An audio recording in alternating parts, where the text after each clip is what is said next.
எப்பப்போம். So இந்தியாவின் தேசிய மலர் எதுன்னா செந்தாமரை. இந்தியாவின் தேசிய பறவை எதுன்னா மயில். மயில்களுக்கான சரணாலயம் எங்கே இருக்குன்னா புதுக்கோட்டை மாவட்டத்தில் விராலி மலையில் அமைஞ்சிருக்கு. பேகன் என்பவர் குறுநில மன்னன். இவர் மயிலுக்கு போர்வை போத்தியவர். எப்பப்போம்.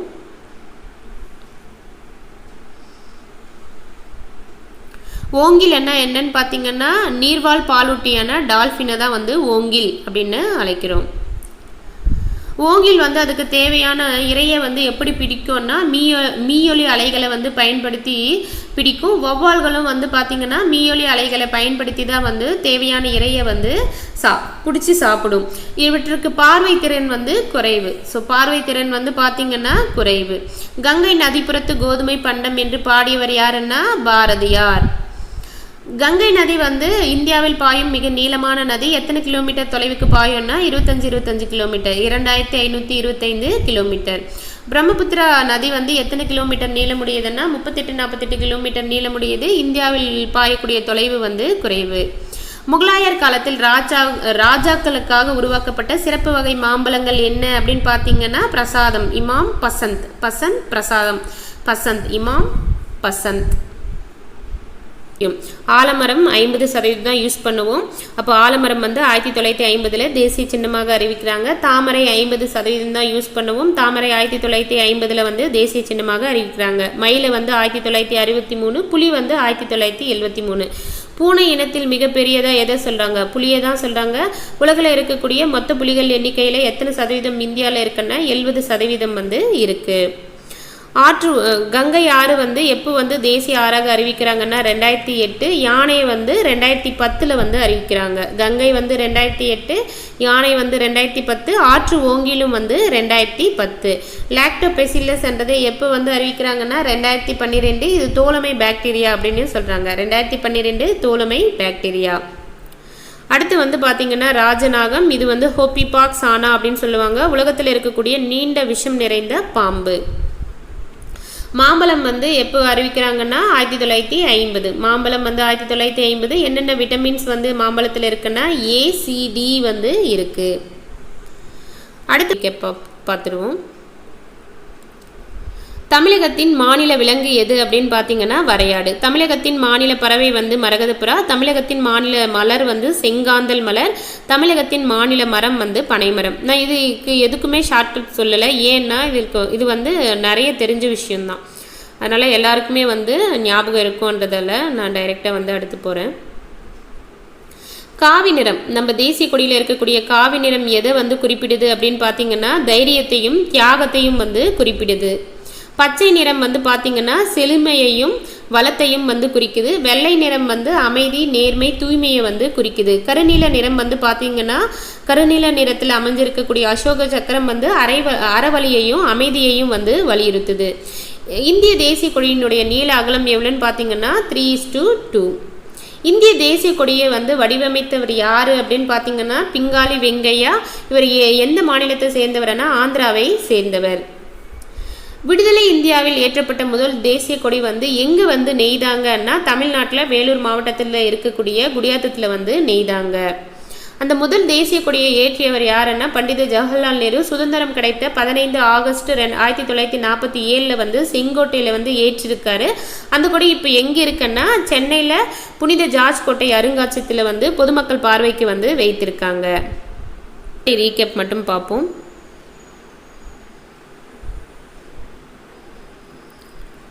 திருப்பூர் குமரன் எந்த மாவட்டத்தில் எங்கே பிறந்தாருன்னா ஈரோடு மாவட்டம் சென்னிமலையில் பிறந்தார்.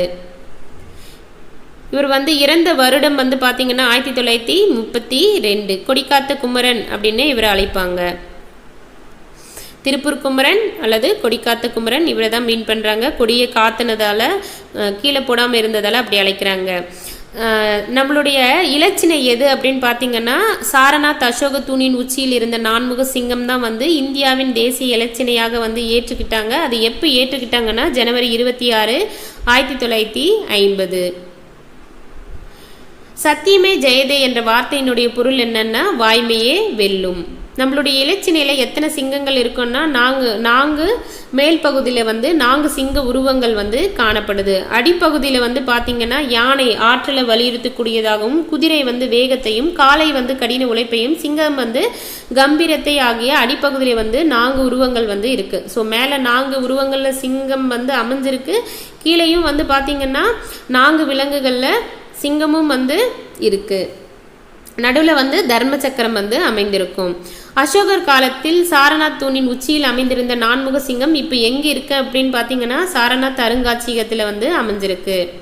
ஜனகன மன என்ற தேசிய கீதத்தை ஏற்றியவர் யாருன்னா ரவீந்திரநாத் தாகூர். எந்த மொழியில் முதல்ல ஏற்றினாருன்னா வங்காள மொழியில் ஏற்றினார்.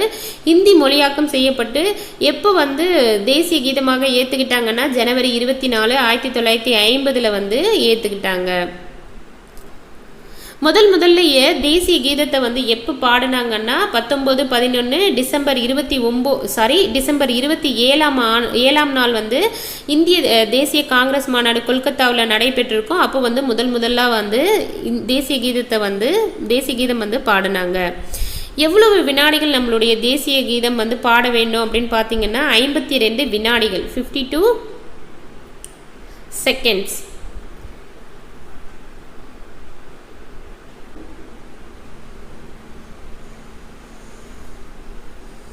வந்தே மாதரம் பாடலை ஏற்றியவர் யாருன்னா பங்கிம் சந்திர சாட்டர்ஜி.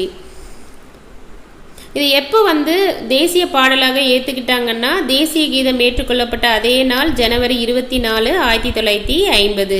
இந்த தேசிய பாடலான வந்தே மாதரம் எந்த நாவலில் இடம்பெற்றிருக்குன்னா ஆனந்த மடம் என்ற நாவலில் வந்து இடம்பெற்றிருக்கு. தேசிய உருது மொழியை வந்து ஏற்றியவர் யாருன்னா பித்திமாரி வெங்கட சுப்பாராவ். எந்த மொழியில ஏற்றினாருன்னா தெலுங்கு மொழி. 2012 வந்து தேசிய நுண்ணுயிரியாக அங்கீகரிக்கப்பட்டது எது அப்படின்னு பார்த்தீங்கன்னா லாக்டோபெசில்லஸ் டெல்ப்ரூக்கி என்னும் நுண்ணுயிர் வந்து தேசிய நுண்ணுயிராக வந்து அங்கீகரிக்கிறாங்க. இந்தியாவின் அதிகாரப்பூர்வ பணத்தின் பெயர் என்னன்னா ரூபாய். ஷெர்ஷா சூரி எந்த நூற்றாண்டில் வெள்ளி நாணயத்துக்கு ரூபியா அப்படின்ற பெயரில் வெளியிட்டாருன்னா 16ஆம் நூற்றாண்டு. ரூபாய்க்கான சின்னம் வந்து வடிவமைத்தது யாருன்னா தமிழகத்தை சேர்ந்த டி உதயகுமார் 2010ஆம் ஆண்டில் வந்து வடிவமைச்சாரு.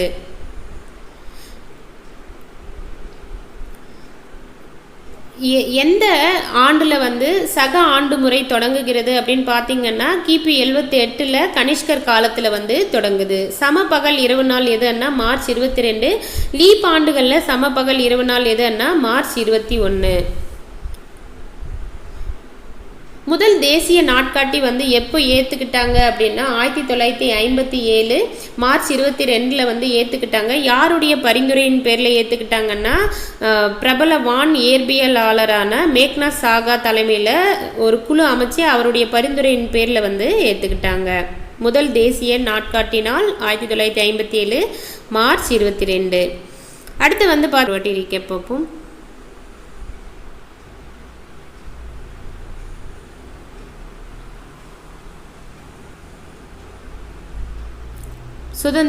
சுதந்திர நாள் எப்போது கொண்டாடுறோம்னா ஆகஸ்ட் 15. முதல்ல சுதந்திரம் அடைஞ்சப்போ வந்து அகில இந்திய வானொலியில் வந்து என்ன பாடலை வந்து பட்டம்மாள் பாடினாங்கன்னா பாரதியாரின் ஆடுவோமே பள்ளி பாடுவோமே ஆனந்த சுதந்திரம் அடைந்து விட்டோமே என்று ஆடுவோமே என்ற பாடலை வந்து பாடினாங்க. சுதந்திர நாளப்போ டெல்லி செங்கோட்டையில் யார் வந்து கொடியேற்றுவாங்கன்னா பிரதமர் வந்து கொடியேற்றுவார். குடியரசு நாள் அப்போ யார் வந்து கொடியேற்றுவாங்கன்னா குடியரசுத் தலைவர் வந்து கொடியேற்றுவாங்க. குடியரசு நாடாக வந்து எப்போ அறிவித்தோம்னா 1950 ஜனவரி 26 வந்து அறிவித்தோம்.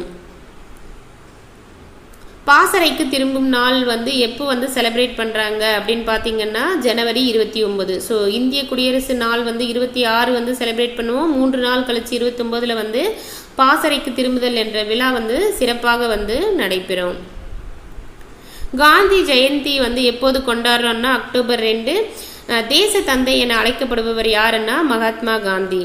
காந்தியின் பிறந்த நாளான அக்டோபர் 2 வந்து சர்வதேச அகிம்சை நாளாக ஐநா சபை வந்து அங்கீகரித்து எப்போது வந்து சர்வதேச அகிம்சை நாளாக எந்த வருஷத்திலிருந்து கொண்டாடிட்டு வருது அக்டோபர் 2 அப்படின்னு பார்த்தீங்கன்னா 2007 கொண்டாடிட்டு வருது. அடுத்து இதில் மீள்பார்வையில் ஒரு முக்கியமான விஷயம் இருக்குது. என்ன அப்படின்னு பார்த்தீங்கன்னா, நம்மளுடைய அரசியலமைப்பு சபை வந்து பார்த்திங்கன்னா 1947 ஜூலை 22 வந்து பார்த்திங்கன்னா மூவண்ண கொடியை தேசிய கொடியாக வந்து ஏற்றுக்கிட்டு இருக்காங்க. ஸோ தேசிய கீதம், தேசிய பாடல், நம்மளுடைய அரசியலமைப்பு நடைமுறைப்படுத்தினது, ஏற்றுக்கிட்டது எல்லாமே லேட்டாக தான் ஆயிருக்கும். ஸோ அந்த விமான போக்குவரத்தை ஒருங்கிணைச்சது எல்லாமே லேட்டாக தான் நடந்திருக்கும். பட்டு சுதந்திரத்துக்கு முன்கூட்டியே வந்து நம்ம மூவண்ண கொடியை வந்து தேசிய கொடியாக வந்து அறிவிச்சிருக்காங்க. அது எப்போன்னா 1947 அதே 7வது மாதம் 47 7வது மாதம் 4 எப்படி பாதியாக பிரித்தா என்ன ஆகும் 2 2. அப்போ 7வது மாதம் 2 2 22 வந்து தேசிய கொடியை வந்து மூவண்ண கொடியாக வந்து ஏற்றுக்கிட்டாங்க. ஸோ இது ரொம்ப முக்கியம். அவ்வளோதாங்க. இதோட வந்து இந்த பாடம் வந்து முடியுது. தேங்க்யூ.